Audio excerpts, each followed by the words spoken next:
are two counties in the area where commissioners still need to pass a budget for the upcoming fiscal year, and they have about a week to get that done. Those would be Bladen and Pender counties. Neighbors in Pender County speaking out tonight on their concerns that they still don't have a budget passed so close to the deadline, and they're upset about some potential funding cuts.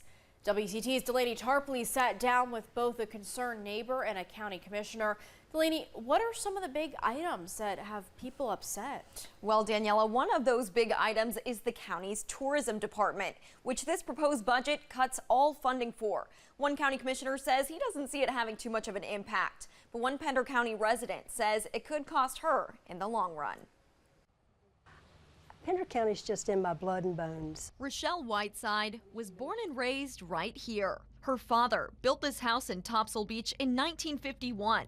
It survived Hurricane Hazel, and more than 70 years later, Whiteside calls it her piece of heaven on earth. It's just a very sweet place. But Whiteside can't afford to actually live here herself. She says she relies on tourists to rent the property for weeks at a time over summers, so she can afford the property tax and insurance on the home. I'm dependent on tourism to be able to keep my family home. Now she's worried the county's tourism season could start to slow.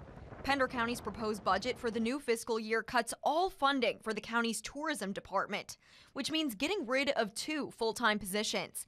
Meanwhile, Commissioner Randy Burton is in support of cutting the department.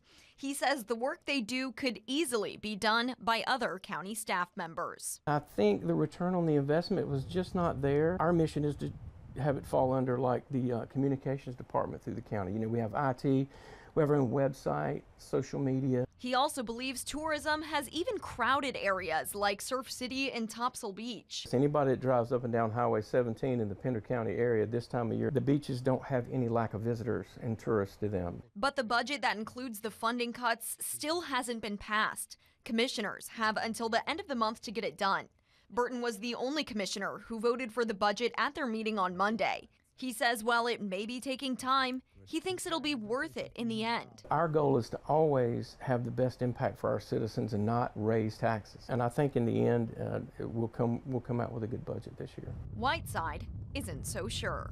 I want my kids to be able to come and live here. I want my grandchildren to grow up here. I would not advise them to do that in this climate. Last year, the tourism department was given almost $240,000 in funding. That money helps pay for 2 full-time positions, the tourism director and an assistant. The current county tourism director is actually Burgos Mayor Olivia Dawson.